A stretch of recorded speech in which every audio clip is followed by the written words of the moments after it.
I was chatting with a buddy the other day, and he was telling me how frustrated he gets when a sudden downpour ruins his weekend swing session. He's got a decent loft in the garage, a launch monitor that gives him decent data, but every time he tries to practice, he's either worried about the net tearing, the ball ricocheting off the side walls, or the whole thing looking like a cheap backyard circus. He asked me, what would actually make this feel like a real indoor golf room without spending a small fortune on a permanent build? I thought about it for a minute, pulled up the specs, and remembered I'd seen a setup that promises a commercial-grade impact screen, a true blackout enclosure, and a frame that claims to be easy to assemble. Link is in the description if you want to check the product details on Amazon. The GoSports 129-foot golf simulator enclosure net is marketed as a complete package.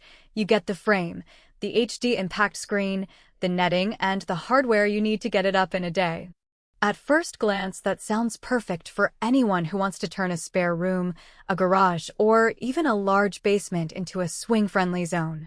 The biggest hesitation most people have is whether a net system can actually hold up to regular drives without constantly needing repair, and whether the screen will give a clear enough visual cue to keep the simulation believable. That's what I tried to untangle before recommending it. Who should seriously consider this kit? If you're an amateur or mid-handicap golfer who already owns a launch monitor or a software package like WGT, and you want a dedicated space that you can set up and take down without hiring a contractor, this is a solid match.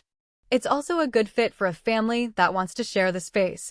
The 129 footprint is large enough for a driver swing, but still compact enough to fit in many average two-car garages.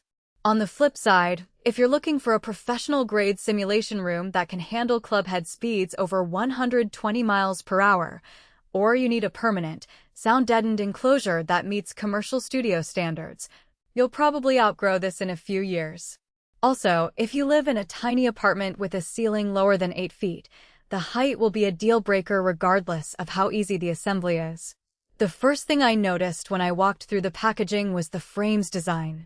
The steel tubes are pre-drilled with the exact holes you'll need for the crossbars, and the instruction sheet walks you through each step with clear diagrams.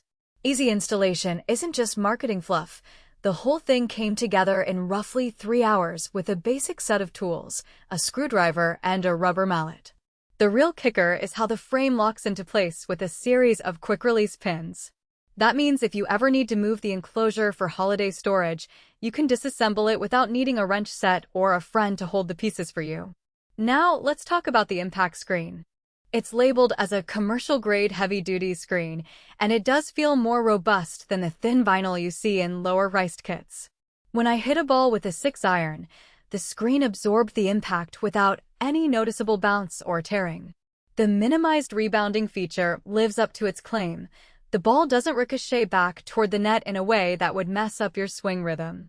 That's a practical strength because it lets you focus on your shot instead of constantly retrieving balls that bounce off a flimsy surface. The true blackout aspect is another practical win. Most cheap enclosures come with a semi-transparent mesh that lets light leak in, creating distracting shadows on your screen.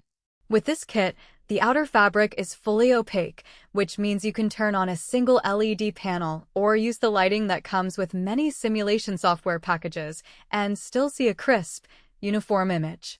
The result is a more realistic feel, especially when you're using ball track software that projects the ball trajectory onto the screen. However, the system isn't without trade-offs. The netting itself is a fine mesh designed to capture balls, but it's not the thick, rope-like net you'd find on a driving range. If you tend to swing with a lot of follow-throw or you occasionally miss it and the ball flies off at an odd angle, you might notice the net flex a bit before the ball stops. In a cramped garage, that's fine. The ball still lands on the floor and you can pick it up, but if you're hoping for a no-balance-floor experience, you'll need to add a carpet or foam mat underneath. That adds a small extra cost and a bit of setup time. Another nuance is the overall width. The 12-foot span is generous, but you need to ensure you have at least a foot or two of clearance on each side for the frame's base plates. In practice, I found that the legs sit directly on the concrete slab in the garage, and if the floor isn't perfectly